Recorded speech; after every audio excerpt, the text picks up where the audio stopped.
PowerPoint presentation on the various dimensions of the boy crisis. So I looked at, why there is a boy crisis and the broadness of it worldwide. I looked at what the causes of it are, and I looked at what solutions might be. And then we broke into groups, and we talked about our dads and what created the glint in our dad's eye. And then I asked everybody in the group to sort of identify that and tell the stories about what allowed them to identify the glint in their dad's eye. And then I asked them to compare what their dad did for a living, like being an engineer, versus maybe the glint in his eye came when he played a musical instrument. But then I asked them to go to their family and make a decision, make believe they were their parents when the first child was born, and decide whether they think the father could make a living as an artist, a musician, writer of poems, player with children, and so on, versus being the engineer. And almost all of them conclude that if the father did what created the glint in his eye, he wouldn't have made enough money to support the family in relation to what he actually did for a living. And so that helps everybody in the family realize that pay is not about power. Pay is about the power you give up, the power you give up of the glint in your eye, the power that you give up to be with your family, the power that you give up to be fulfilled as an artist or a musician, in order to get the ability to have your children have more opportunities in their lives than you've ever had before. And so when everybody realizes that in the room, it not only helps them appreciate their dad, but it also helps them realize that men earn more money, not because men have more power. Men earn more money because that they're willing to pay the toll of earning more money, that the road to high pay is a toll road, and that the tolls are paid largely in the family by men in relation to earning, and largely in the tolls of taking care of the children in terms of changing the diapers and taking doing 100 other things with the children. Those tolls are paid largely by women, but both men and women pay those tolls usually pretty happily because they believe that what they do for their children will make their children's lives even better than their lives.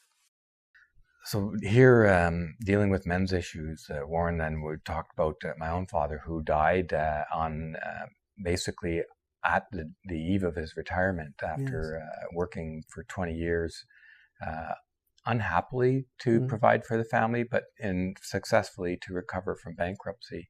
Do you see this in your own father or your own family life or other men that you'd like to share a story? Yeah, what I see in like my own dad, I remember when he took a job in Europe to run a company, a Dutch company. He didn't speak Dutch, but they felt that he was a good enough manager to move him over there.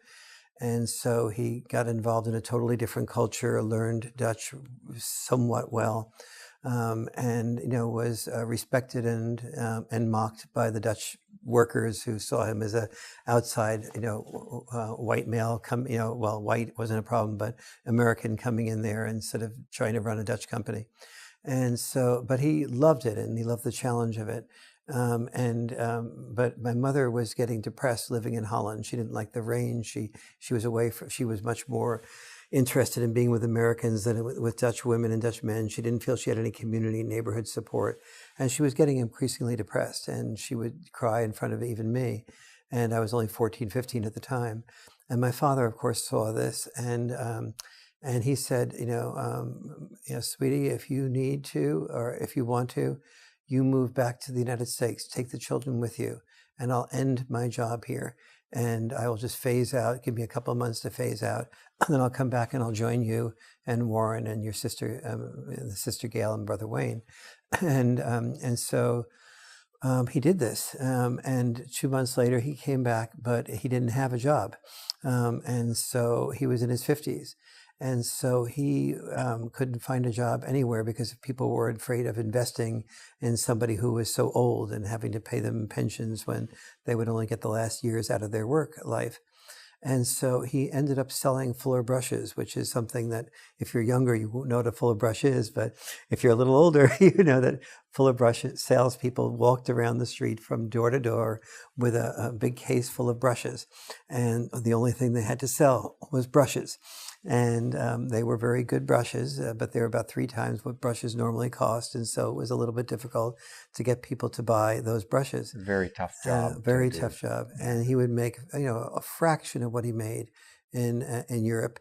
And yet to make a living, he said to me one day, Warren, I worked so hard to, climb the ladder, to do things I didn't want to do. I tried to have integrity in going up that ladder. I often lost opportunities because I had that integrity. I then went ahead and I tried to, work with a company that was very challenging to work with. But now I'm coming back and I feel like I've spent all my life so I can walk around block by block selling fuller brushes. But he said, I'm happy to do that because I know if we don't have the money, you won't be able to go to college, and you need to go to college. You're the type of boy that, that you should be making a living with your mind. And your sister, I want her to go to college too, because we don't know how the world's going to be, and maybe she's going to need to have an income. And he had that type of foresight. And to this day,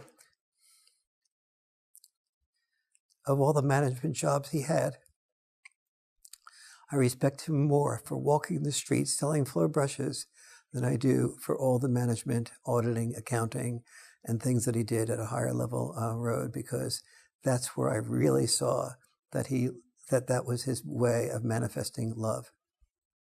That is a beautiful story, Warren. Thank you very much for sharing that. I think this is a story that